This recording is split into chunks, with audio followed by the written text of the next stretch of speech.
is the lead agency, but they don't have a monopoly of making an arrest or an operation to go after the criminals. Ganun rin ang CIS or walang specific standard. Mr. President, Kung sino lang makauna sa kanila. Mr. President, if there are multiple matrices, how did you decide which one to read before your press cons? If I understand correctly, there should at least be one master list of the matrices. In fact, I remember one press con in which you mentioned the Talk slower because I cannot understand you. Oh, sorry. Frankly, you're a lawyer? Yes, Mr. President. I will talk slower. Panyero, you talk slower. Okay. Maybe maganda ka ang English mo, pero fortunately, hindi naiintindihan. Thank you, Mr. President. I will slow down. So, Mr. President, You are slurring your words. Yeah. Mr. I will President, follow. If that answered the question that you're answering, then maybe I could hear you right. Ganon ang dating sa akin. Mr. President, ang sabi po ninyo, you have multiple matrices from different agencies. However, when you conduct your press cons, you present them as one master list. Sometimes you would read from that master list the list of names. And I remember in particular, you had one press con in which you read the name of Mayor Jed Mabilog. Yes. So if you have one master list, which matrix is that, Mr. President, and who vets the master list? That master list was there when I assumed the presidency. Kaya nung na-presidente ako, lumayas yan. Kasi alam niya, papatayin ko siya. Kaya bumalik. Ngayon na lang. So, Mr. President, Pero hindi na ako presidente, hindi ko na mapatay. Buwang. Mr. President, there was one master list then at the time of your assumption. Yet there was updating through various agencies. Who was the agency in charge for putting them merging into a master list? Pideya talaga. But Mr. President, PIDEA said now that they have no participation in all three versions of the master list that you gave. They have a master list. Hindi pwedeng hindi. Bobo itong mga gagawin to, hindi nila ginawa yun. Mr. President, if I may remind you to please refrain from using foul language para po hindi po mapunta sa record. It's not. It's bobo is actively bobo. No? There's no other word for it, actually. Just a reminder. So please proceed. Thank you, Mr. Chairman. Mr. Mr. Chairman, Chair. I won't belabor the point. Mr. Chair. because- Mr. President, it's not bobo, it's gago. You said gago a moment ago. Sir. Mr. Chairman, may we move to delete the word GAGO in the record of this Congress? There is a motion to strike off from the record the word GAGO as I pointed out object, earlier. Mr. Chair. Your Honor. I would rather the word should be in the record. 1 minute suspension. Correct. The parliamentary status is that there was a motion to strike off from the record the foul language used by the former president in his statement earlier. And it was objected by Congressman Benny Abante. And as he stated, he wants that particular word in the records of these proceedings. So may I know if Congressman Abante has a change of heart? Mr. Chairman, upon the request of my colleagues, I would like to withdraw my objection. Thank you. So there is now a motion to strike off from the record the statement made by the former president earlier, and it was duly seconded. Are there any objections? Hearing none, the motion is approved. So please continue, and you have 3 more minutes. Thank you, Mr. Chair. Mr. Chair, it seems to be we have an impasse. The testimony of the former president.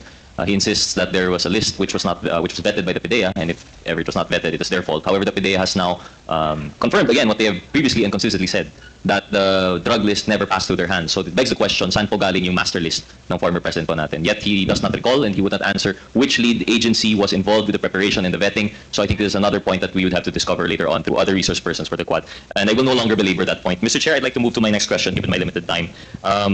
Mr. Chair, itong pideya na ito, bago to. Hindi yan ang pideya ko. That is correct, Mr. President. This PIDEA that was recently appointed Yes. after the former Director General Wilkins Villanueva. Okay, Bago to. So, Sir. I don't know. thank you. Please proceed. Thank you, Mr. Chair. Mr. President, just a few more questions given the time constraint. Mr. President, I'd like to ask about yung 2016 meeting, allegedly. And according to the testimony of Colonel Garma, you made a phone call to her asking about how to come up with a task force for the nationwide implementation of your supposed drug war.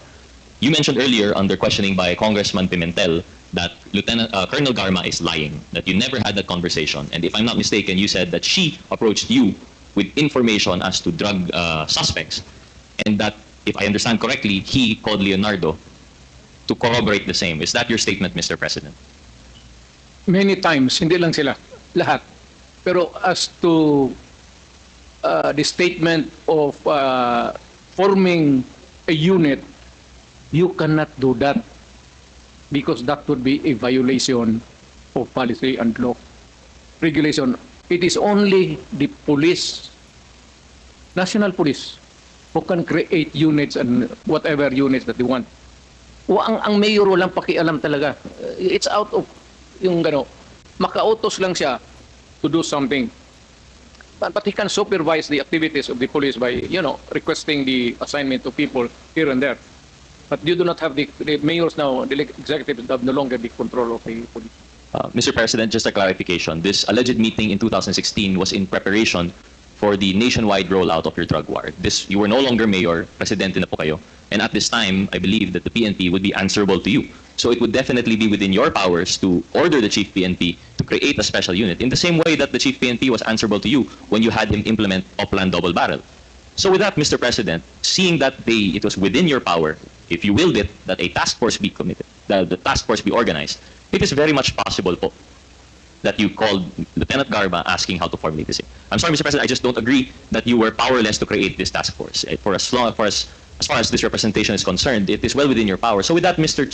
Chair, Mr. President, how do we reconcile now your statement that you never made that call to Garma to organize that task force when Colonel Garma was able to give specific details about your call to her, about your meeting, in relation to finding a person to manage your drug war, in the person of Colonel Leonardo.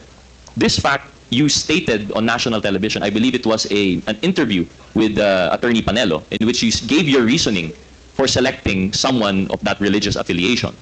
So, how can you say now, Mr. President, na hindi totoo yung affidavit ni Garma when there are bits and pieces of facts there that you yourself corroborated? Bits and pieces naman kaya. It can be the whole of the affidavit that what's saying now. Hindi naman natin ko maintindihan kung anong pinagsasabi niya. But this I have not read the affidavit so that I would not be in a position to correctly really respond to your question. I am at a loss kasi ikaw yung may hawak ng... So you are now trying to investigate me. Para kang investigador. Yung may hawak ka ng affidavit yan, executed by another person, and you're trying to confront me with the statements made in that affidavit, and you're trying to exact an answer from me. Pagka ganon, maghinto tayo dito. That is not proper. Mr. That President, is not fair. Mr. President, we're not... Titindig ako dito. Bigyan mo muna ako ng... Yung mga affidavit, basahin ko before I answer you. Hearing resume. Mr. Chairman. Congressman Raj. Mr. President, I will rephrase. Just to reiterate the context, this is not to confront you with the affidavit, but we want to reconfirm your statement with your interview with Attorney Panelo. Because, just for your information, Mr. President, we understand you do not have the affidavit now, but one of the bits and pieces that was relayed by Colonel Garma is that you contacted her looking for a person with a particular skill set and religious affiliation to help you manage and drive your drug war. Now, that fact you have corroborated in your interview with Attorney Panelo when you said that you were looking for a person of that religious affiliation because they are trustworthy with money. So I am now asking, Mr. President, with your corroboration in that interview, does that not jibe with what Colonel Garma is saying? It does not jibe because I was looking for a particular person.